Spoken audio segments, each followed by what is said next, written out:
Fala aí galera, tudo bem? Mais uma aula de história hoje sobre formação das 13 colônias, colonização inglesa. E a perguntinha para você agora é o seguinte: você sabe qual que é a diferença que existe de colônia de exploração e colônia de povoamento? Não? Então vem comigo agora que eu explico mais para você. Vamos lá?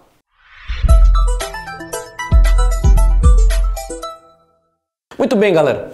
A aula de hoje é formação das 13 colônias, colonização inglesa. Você sabe que, como sempre em aula de história, então a gente tem que contextualizar, falar qual que é o momento, a situação, o que está ocorrendo, a estrutura política, a estrutura econômica e até mesmo, nesse caso, estrutura social, religiosa, que tem muito a ver com a aula, beleza?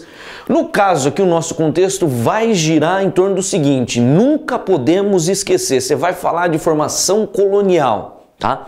Você tem que saber, a colonização portuguesa está acontecendo, a espanhola também está acontecendo, os ingleses vão colonizar, franceses, holandeses, todo mundo está colonizando século XVI, XVII, século XVIII, tá ok? No século XVIII vai começar aquilo que a gente chama de crise do sistema colonial. Beleza? O processo das independências vai começando aqui. E aí nós vamos colocando a colonização da Inglaterra nesse momento. É claro que a gente tem que saber diferenciar o seguinte: Portugal foi o país pioneiro na expansão marítima, nas colonizações. Portugal veio navegando desde princípios do século XV. Os espanhóis foram na sequência aí, já para o final do século XV, também saíram para as navegações. Portugal e Espanha fizeram aquela famosa divisão das terras conquistadas, o Tratado de Tordesilhas. É lógico que muitos monarcas que receberam essa notícia, monarca francês, inglês e assim como outros governantes, não reconheceram esse tipo de acordo, porque excluía eles de domínios, de colônias, e com isso vai estimulando ali a pirataria, as navegações, as colonizações, e aí nós vamos tendo esse tipo de situação aqui, que é a colonização inglesa, na América do Norte, tá ok? Só que pra gente falar disso é assim: você precisa saber que a colonização brasileira, a colonização de Portugal sobre o Brasil, ela vai começando ali no decorrer do século XVI, então você tem aquele períodozinho pré-colonial, depois o período colonial, inicialmente a exploração do pau-brasil, depois a produção da cana-de-açúcar e todo aquele processo que a gente já viu com o professor Marquinhos. Tá legal? No caso da América Espanhola, então você tem a mineração que ela vai ocorrendo, dentro da área de exploração, os espanhóis fazendo todo o seu domínio, pegando da região do México e aí descendo, indo até o extremo sul da América, e todo esse processo da colonização espanhola também com aquele objetivo, o enriquecimento.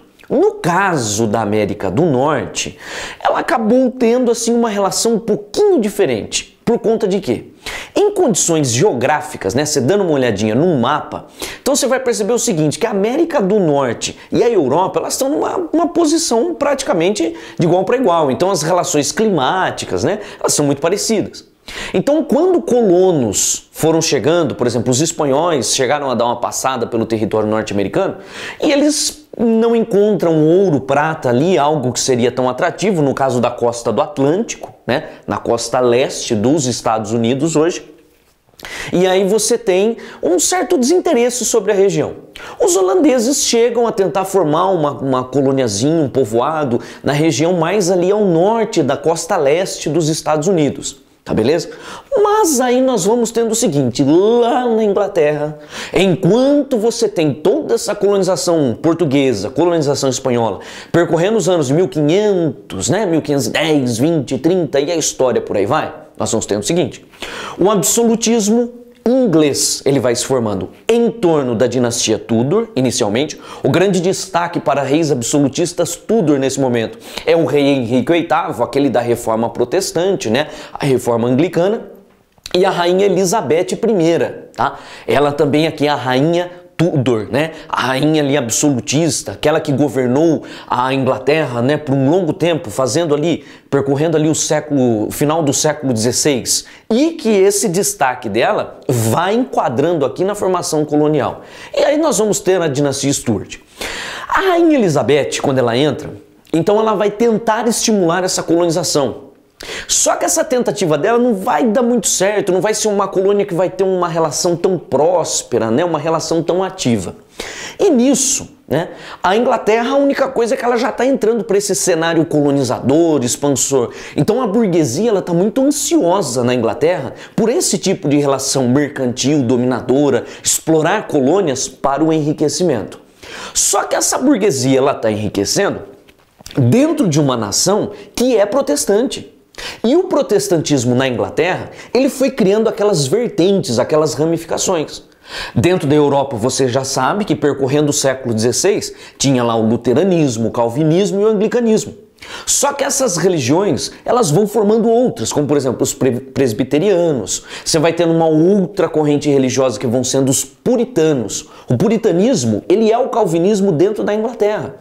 E aí esse puritanismo, puritano por causa do nome assim de uma religião mais conservadora, né, uma relação muito mais pura nas relações sociais, nas relações religiosas, uma coisa muito mais ali ortodoxa no pensamento social. Então por isso que eles vão ganhando esse nome, né, um puritanismo, né, dessa pureza religiosa.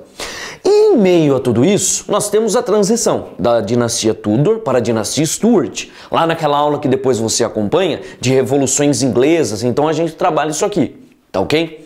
Só que aí nesse cenário, tanto Tudor quanto Stuart, vai acontecer isso aqui. Perseguições religiosas. No reinado antes da Elizabeth I, teve aquela rainha Maria, né?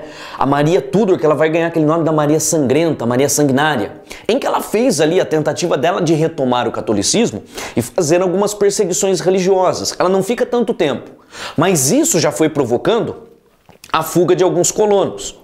No caso do cenário aqui Stuart, né, a dinastia Stuart quando entra, os reis Stuart, você tem lá primeiro, né, o Jaime I, o Carlos I, depois você vai ter o Carlos II e o Jaime II. O Jaime I e o Carlos I foram reis que tentaram fazer um absolutismo ali, um absolutismo de direito. Governar a Inglaterra da mesma forma como eles vinham governando a Escócia, né? Eram reis escoceses. Então, ou seja, implantaram um governo ali autoritário, absolutista. Só que isso foi criando alguns problemas, que a Inglaterra até entra, né, naquela situação da Revolução Puritana, em que o rei Carlos I ele foi derrubado. Tá beleza? Então, dentro dessa situação política, né, da imposição, o parlamento, né, a nobreza e a burguesia na Inglaterra, ela está se impondo no poder. Somado com essas questões religiosas, então isso tudo vai estimulando, né, a colonização.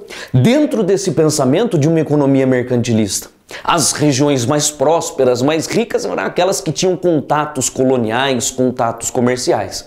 E nisso, né, esta região em que não existia uma povoação, né, que não tinha um grande interesse, muitos colonos, pela questão religiosa, então vão fugindo da Inglaterra e buscando uma região que pudessem profetizar a sua religião, né, ter ali uma livre interpretação religiosa, fugindo, né, daquela perseguição que foi existindo na Europa.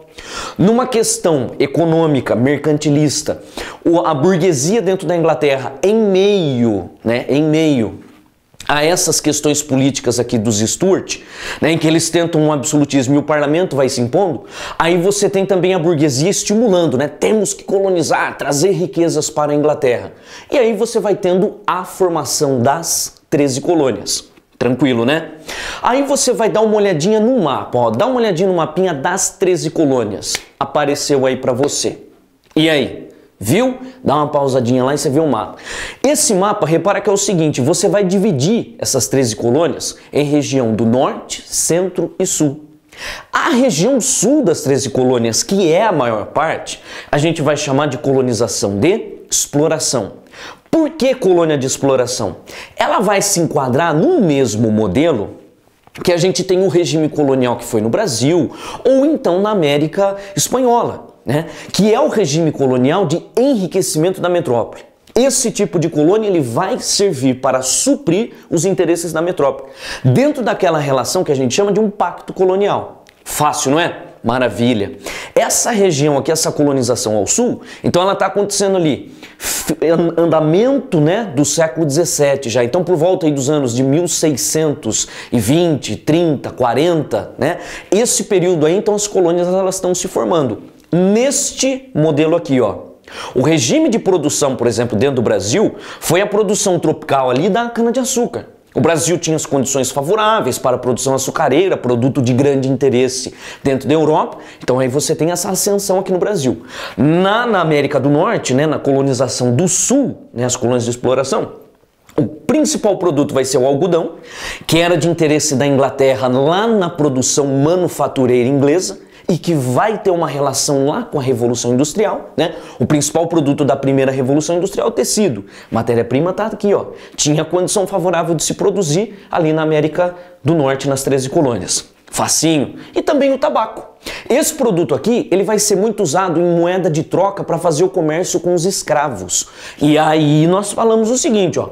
Qual é a estrutura produtiva? É o plantation. Ah, José, o que é o plantation? Então você não pode esquecer, queridinhos. Você tem lá, ó, 4 características que são indispensáveis. Nunca esqueça disso. Lembra sempre do meu rostinho olhando para você e falando aqui, ó.